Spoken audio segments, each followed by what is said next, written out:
Team previews. They're a staple in the world of Overwatch League content far and wide, but honestly, I've grown tired of making those individual videos for every team, especially when some teams get more love than others. So this year we're just doing it in two shots. One for the West and one for the East. We're doing a lightning round of sorts, if you will. I'll highlight some important off-season departures and acquisitions, some basic thoughts on the potential of every roster, and a general prediction of where I think every team will finish in the regular season standings, playoffs not included. This year we're going to keep it regional just to keep things a bit less complicated. We've got 13 teams to cover, so let's not waste any time. The Atlanta Reign are in the spotlight first, and let's cut straight to the chase. Their offseason was fantastic. It felt a little weird to watch them ditch their young core, but those fears instantly disappeared when they signed Lip, Chio, Fielder, and Stalker. So you go from just okay to three of the best players in the league on your team, and one player with a lot of potential to flex DPS role. And when you add on the high potential of their young players in general,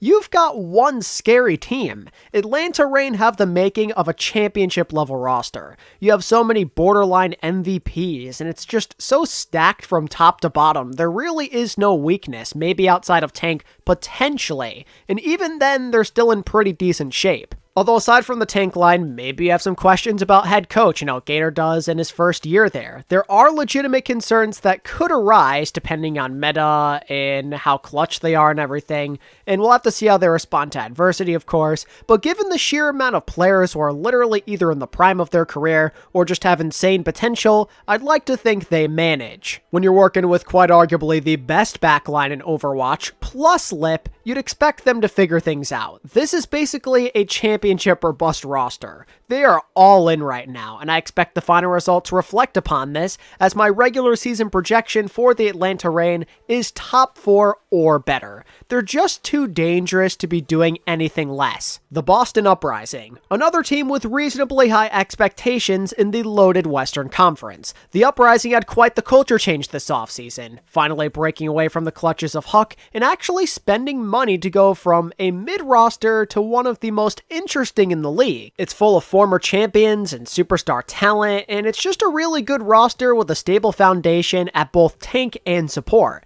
And if they get enough out of their DPS, this team could end up making a playoff push. But at the end of the day, as good as this team is, I really don't think there's a guarantee. The coaching is suspect at best, and DPS flexibility could also be a point of concern. But if they find a way to succeed, or at the very least survive, this will be one scary team that you do not want to run into if they're all in during the playoffs. My preseason expectation is anywhere from 6th to 3rd place in the standings. There's room to disappoint for a lot of reasons, but there's also a lot of room to exceed expectations, so I think this is a pretty fair assessment. Anyway, we got the Florida Mayhem up next, and I'd like to think that Florida are on the right track with how they spent the offseason, and I'm not just saying that because they won the Pro-Am. The loss of Hydron was a bit unfortunate, but it's not even a huge loss when considering that they traded for Merit. And then you replace Animo at main support with Chorong and keep all the other important pieces from last year, and look what you have. Just a solid mixed roster with tons of second-year players looking to win right now. They are hungry for it. From coaching to flexibility to consistency, they really have it all.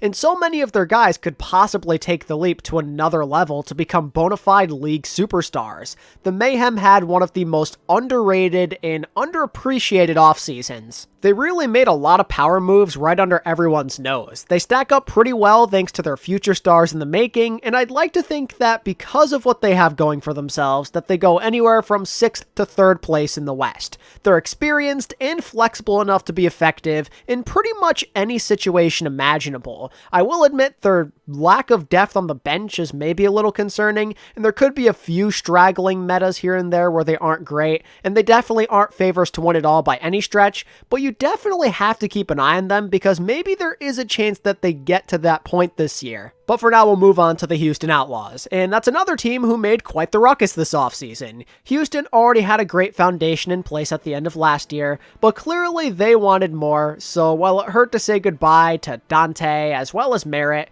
the return just might be worth it. Yeah, you lose 2 fan favorites, but now you have one of the most dangerous backlines in the league, Pelican for another season, and Fearless. Sounds like a pretty good trade-off if you ask me. This sounds like a Korean super team, I mean for real. So many players have dominated their positions, both past and present, and I'd say that this means Houston are a lock for top 5 in the West, bare minimum. If they manage to get along well enough and they don't get in each other's way, they'll be scary. And I suppose on top of the questions of if they aren't just good individually, you maybe have to keep a lookout for HitScan. Happy is coming off a fantastic year, probably the most consistent he's ever looked, but right now Merit probably has the higher ceiling in most people's eyes. Merit might just be a better short and long-term option if I'm being honest with you, but Happy is not someone to scoff at. You definitely should not doubt him. I think that if he can figure out how to play in dive comms and with other non-sniper heroes, that he'll do okay.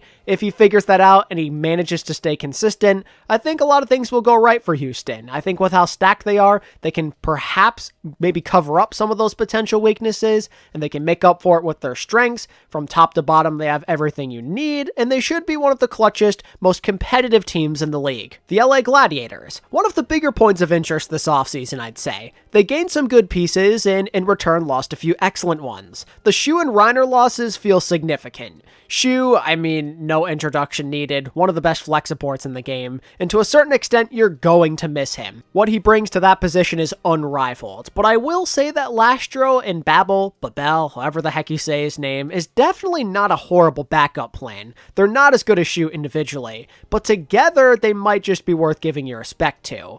And then you have the replacement for Reiner in Dante. While Dante is a really smart, dependable player, Reiner does have more experience on the role, of course, and a deeper hero pool. Dante's play in a lot of aspects might be a downgrade. Although it really may not be that bad, depending on the meta, I suppose, because Dante is a smart guy, he usually learns quickly, he has a strong mental, so if anyone can handle this responsibility, it probably would be him. And on the bright side of things, looking at the positives, LA definitely made some needed adjustments at DPS. Kai, Yaki, Kevster, that's a pretty threatening trio, and they're all capable of being superstar talents. And now you've given your boy Kevster, your carry, some well-needed help, so good job in that regard.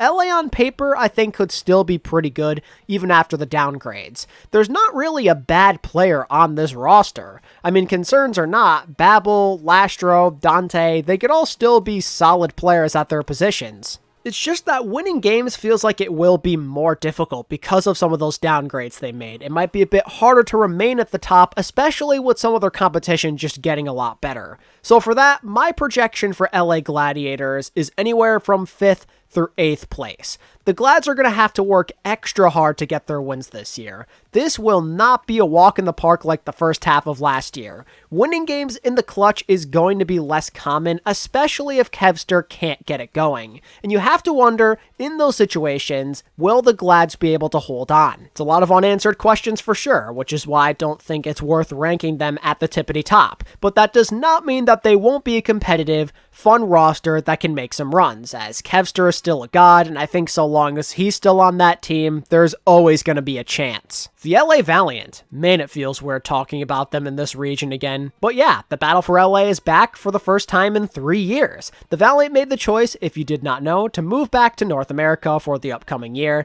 and that's probably the most exciting part of what happened this offseason, cause they went from like an okay, enjoyable underdog to watch, mind you, to something much, much worse. At least last year they had a couple of fun pieces like Becky and Easy Han and Dia. Now they have a bona fide contenders team, which they literally announced just a couple of weeks ago. To say this roster is uninspiring would be an understatement. The lack of star power and depth and org support makes them primed to be a league bottom feeder. I'd say that bottom 3 is pretty reasonable. The only good news is at least they showed some promise in the Pro-Am despite a week and a half of practice basically, which makes it possible to not be last place. I think that Seeker is a pretty good piece to focus your game plan around, and CJ seemed to have some good, commendable aspects on support, but at the end of the day, it really doesn't say much. This team is lacking in basically every aspect, so it's going to be a real struggle.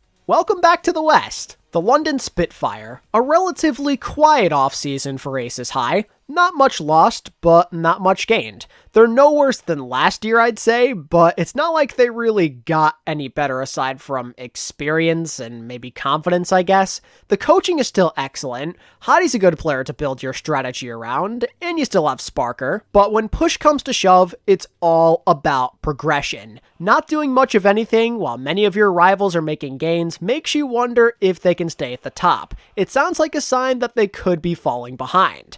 Doubts certainly do give this team a lot of strength. We learned that the hard way last year for all of the London doubters out there, but it's hard to imagine that things go like last year when a good 5+ teams in the West made some kind of upgrade. It's just difficult to envision them being like that top 5 team record-wise. The competition feels a bit greater, and I just have questions about their general flexibility, especially when it comes to playing around Hottie's comfort. I don't know if that's as effective this year for them, so I'd say that London likely finish anywhere from 6th through 9th place in the West. They do have a good backline, good leadership, and a new piece to play with in Lethal.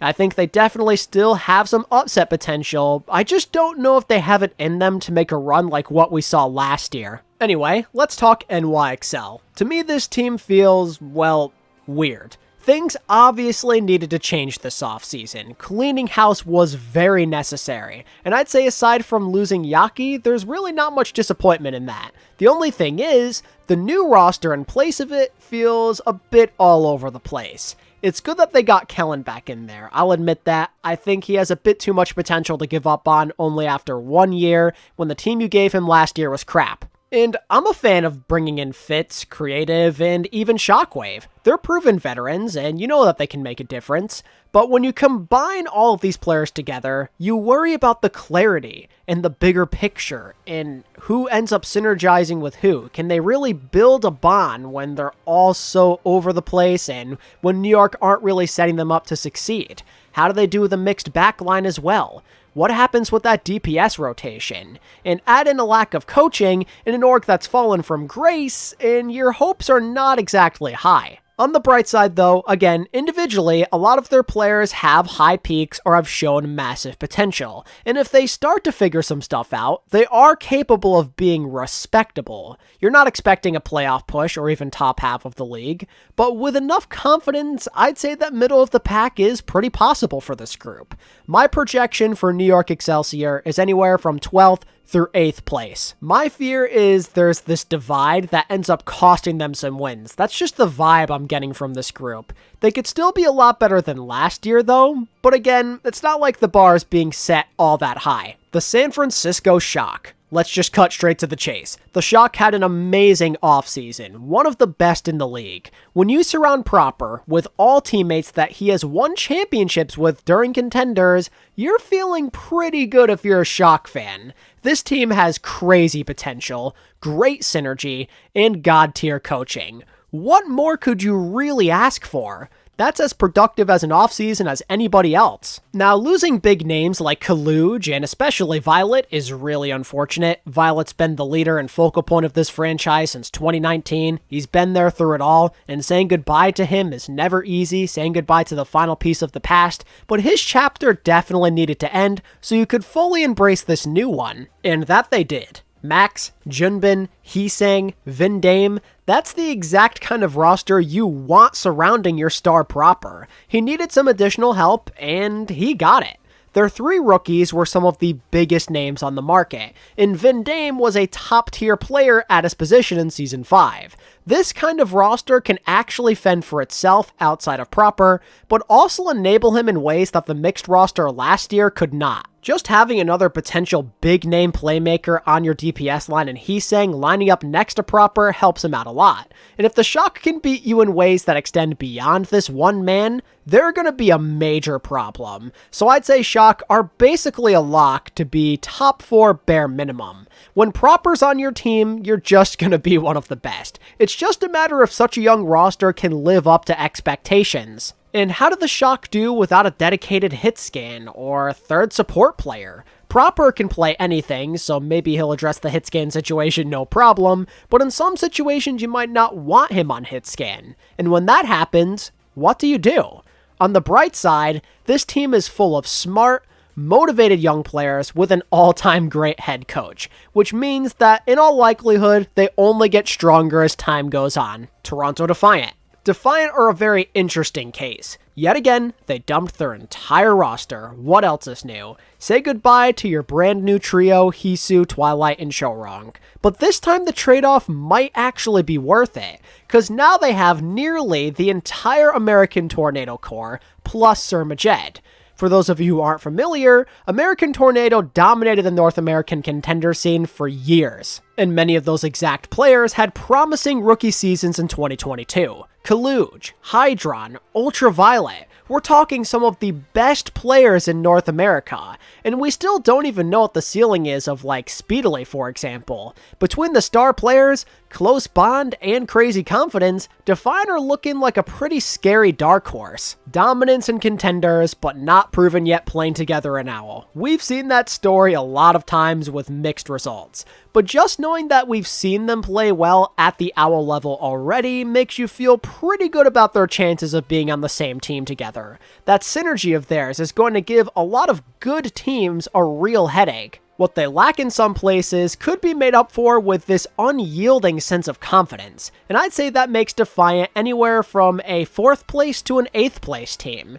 They're a little too good to just be average, I feel like, although you never know, but they also may not have the power to be top tier at the same time. They're like riding somewhere in the middle, I feel like. Toronto are likable, and they're perhaps the most stable they've ever been in their existence. So no matter the outcome, I think fans are going to be pretty excited this year. The Vancouver Titans. I feel like the other Canadian team managed to take another step in the right direction this offseason. They're still not quite there yet, but they're getting there. The Titans kept the one important piece they needed in Aspire, who proved that he can be a star player, and then they dumped all of the other fluff. They recognized that he's the guy they need to build their team around, and they finally gave the poor man some proper help. I am absolutely loving the idea of a coaching staff that actually believes in Punk. His progression could take a notable step in the right direction by actually getting to play all the time and not having to constantly prove himself. And you have to love that they got Sugar Free as well. We've been waiting for this guy to be an OWL for literally years, and much to the extent of Patty Pan, you kind of feel like he's going to come out swinging because he wants to prove himself. And don't forget about Crimzo. He's never going to be top tier on his role, but always above average. Just a reliable backline carry that the Titans have desperately needed for the last 3 or so years. Combine all of what I just said, and Vancouver could end up being a mid-tier roster that sneaks up on you as a potential play-in contender. And I'm actually somewhat high on the Titans this year. 11th through 7th just feels like the right range to me. Don't get me wrong though, just because I'm confident does not mean they're anything more than a mid-table team at best right now. Although, I'd say that Titans fans are probably still happy about that because it's the best thing they've offered in the last 3 years to their fans. But still, only moderate expectations for the time being. The Vegas Eternal. Let's make this quick. The Eternal barely changed anything about their team. They dumped Wub, they swapped out Crawley for Vulcan, and possibly Rhino if the leaks are true, and that's it. The most eventful thing that happened for Vegas is relocating. They did little to nothing to upgrade their team in any way. They're riding out this plan. They want to stick with this core and hope for the best. Now, a lot of these guys were once together in contenders, and they have yet another year of experience under their belts playing against OWL teams, and at least people like Dove and Luke Mino are decent playmakers. But considering how they continue to make headlines for all the wrong reasons, I wouldn't hold my breath. They're lacking from top to bottom, so I'd say they're capped out at bottom 3. For a team with so much past experience and even victories together in contenders, it really doesn't look like it. You don't feel any confidence when you watch them play. And much like the Valiant, they mostly just feel like an overglorified contenders team. I'd love for Vegas to prove me wrong this year, but it's just really hard to see it right now. And lastly, team number 13 is the Washington Justice. The Justice start their new chapter in the post-decay era by dumping every player they had, as anticipated, in favor of a new core. And it has the making of a mega underdog. You've got the Paris coach from 2021. You got Ben Best, FD God, all guys that have had to prove themselves over and over again to gain respect. And you gotta love that alexyOWL signing as well. This guy was great in 2022, but sometimes lived in the shadow of Shy, unfortunately. But now he is getting the chance to be the main guy, and I would not be surprised if he thrives in this new role. Generally, I see the Justice in the same light as Vancouver, 11th through 7th place. There's a whole lot of good on this team, but maybe not the great that you're looking for in such a top-heavy Western Conference. And I'm also maybe a little worried that a mixed roster like this could push some teams far, but then fall short thanks to some untimely mistakes and just not being on the same page. They're hovering around that play-in level, but I'm just not sure yet. Tank flexibility maybe feels a little weird, and Terror plus FD God may not be the greatest combo. I'm not totally convinced of it yet, but at minimum, you know for a fact that the Justice will play with confidence, and in this league, confidence goes a long way. But that's pretty much everything I gotta say, which means that we have reached the conclusion of the Western Conference teams preview. I know I didn't give teams a lot of time in this video, but it's obvious that fans are only going to care about certain teams, and going in depth can be boring at times, so it might just be better to get to the point, highlight what happened to these teams during the offseason, and talk about how they stack up, at least in my eyes. I hope you can respect this, and you still enjoyed the content nonetheless, and if you did, giving this video a like and subscribing to the channel would be greatly appreciated. And until next time, this is ATP, signing out. Peace.